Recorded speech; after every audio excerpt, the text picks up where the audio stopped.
What's up guys, and welcome back to the channel, and today we're going to talk about the 10 mistakes I did as a beginner photographer. Okay guys, so mistake number 1 is I always shot in auto mode instead of fully manual. Now by doing this, you give your camera the full control of your images, of your settings, of your shutter speed, of your ISO, and you control nothing. So pretty much what you shoot, the camera is guessing what values it should set everything at so you can get a correctly exposed and very good image out of the camera. Now if you're just a mom and dad photographing your kids and you really don't want to play with the settings that much, that's totally fine. But if you're like me, trying to become a professional photographer and do this as a career, you need to learn your settings, and the best way to do that is always to shoot manual. Now the second mistake I made was I never correctly exposed my image, and to be honest, I didn't know what that meant. So to correctly expose your image in photography, you need to use your shutter speed, your ISO, and your aperture. Now if I want a real shallow depth of field, I'm keeping my lens at an aperture of 1.4. Then I use my shutter speed to actually dial in my exposure, while at the same time making sure my ISO is at its base setting, which is 160. By doing these steps, these will actually make sure I have a correctly exposed image, and the image actually look great coming out of camera. Now the third mistake is I always shot in JPEG instead of shooting in RAW. Now when you shoot in JPEG, you're literally baking the colors and everything into your image right off the bat. By doing this, you give yourself no room to actually play with the colors in post. So if you want to change the temperature of the photo, want to change the color of your skin tone, change some colors around, you cannot do that with a JPEG. The best way to actually have control of your image and the colors and have more room or more flexibility is to shoot in RAW. By shooting in RAW, your image will maintain so much more data, and that way when you go into post, you can actually mess around with the colors. You could change the temperature, or you could do some other stuff that in JPEG you can't do. Okay, now the fourth mistake I always made is that I didn't shoot in manual. I talk about this with the first mistake, but by never shooting in manual, I never had fully control of my images or my camera. So when I first learned how to shoot in manual, like I said earlier, it was the shutter speed, the ISO, and the aperture. By learning these 3 steps, my image quality went from okay to amazing because I knew exactly what I was shooting for. I became more conscious of how I shot, and by doing that, most of the time you are more guaranteed to get the image you want straight out of camera after you shoot in RAW than you will by just leaving your camera on auto. So the fifth mistake I always made is not investing in good glass. You know, a lot of times when you buy a camera, it comes with a kit lens, and you know, sometimes that's okay, but if you're trying to take your image to the next level, you really need to invest in some really great glass with apertures of 1.8 or lower. Perfect example is if I'm looking to do a photo shoot or a portrait shoot, I'm looking to have an aperture and focal length of 35mm 1.4, 50 1.4, or 85 1.4.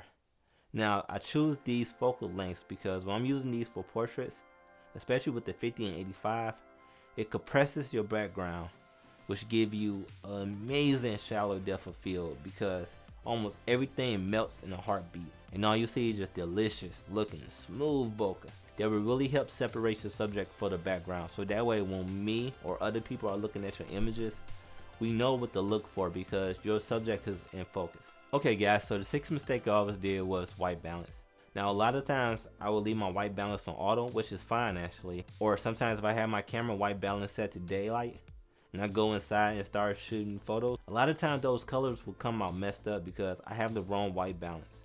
Now if I'm shooting indoors, my white balance should be indoors. If I'm shooting outside, my white balance should be daylight. If it's cloudy out, my white balance should be a cloud setting. By doing this, I ensure that I have the correct colors straight out of camera and my image looking good right off the bat. That way when I go into post, I won't have to tweak as much. If you don't want to manually dial in your white balance, like I said, auto white balance is good as well. Okay, my 7th mistake is shooting in broad daylight. Never shoot in broad daylight, and the reason why is it'll overexpose your subject and your image. If you try to edit that photo that is very overexposed, most of the times you will not be able to bring back those highlights. So what I suggest is you shoot in a shaded area, that way your subject can look flattering. Or if you really want to shoot in broad daylight, buy a 5-in-1 diffuser and use the diffuser setting. Have someone hold that over the head of your subject, that way those harsh sunlight is not hitting your subject and she look flattering. Okay, now the 8th mistake is always receive your payment the day of your shoot. Never, and I mean never, do a shoot where you don't get compensated for the same day. And the reason is because once you edit your photos after your shoot and you send this to the person, they can find every little thing and every little reason to not pay you. They may say the photos are too dark. They may say they didn't like the color of it or the look of it. They didn't like the setting. So they'll find a reason not to pay you. So that means you just did all this work for nothing and all this work for free. So if you get hired for a shoot, always let your client know that you expect payment the same day. Okay guys, so the ninth mistake I always did was I didn't shoot out of camera for what I want my image to be. Now, if I was trying to go for a certain image, a lot of times I didn't shoot at the correct time, or I didn't use lights to actually help me get that image. Like I wanted a high magazine quality look. I didn't use a flash to help me get that image. I wanted to mess with 2 different contrast colors in my images, like a red or blue. I didn't use LED lights or neon lights to actually help me get that image. So I would go in the post, try to edit my photos like that, and I would never get that look. And that's because I didn't realize that if I wanted a certain look, I need to make sure I'm doing that straight out of camera. So if I wanted to do neon light or LED lights, I needed LED lights. If I wanted to shoot at golden hour, I need to shoot at golden hour. If I want to shoot myself for a more magenta or pink highlight and more of a green shadow, I need to use LED lights to actually help me get that look. Okay guys, so my 10th mistake was I never prepared for my shoot. If I got hired for an event, I needed to make sure my settings were correct right before I started shooting, and a lot of times I didn't back then. So now what I do is, if I get hired for an event, I go in, I get there early, I may find somebody and ask them like, hey, is it okay if I take a couple photos of you? This way, by doing this, I can get my settings dialed in, and I'm not spending time or wasting time doing that while I'm actually going around taking photos of everybody, especially in something like a baby shower or a wedding. You want to have your settings dialed in, that way if you have to adjust them, they're just minor adjustments. Okay guys, I hope you enjoyed this video. Again, these are just 10 mistakes I did as a beginner photographer. I'm not saying you're doing these, but sometimes it just helps people to actually hear the mistakes that someone else did so they can avoid them.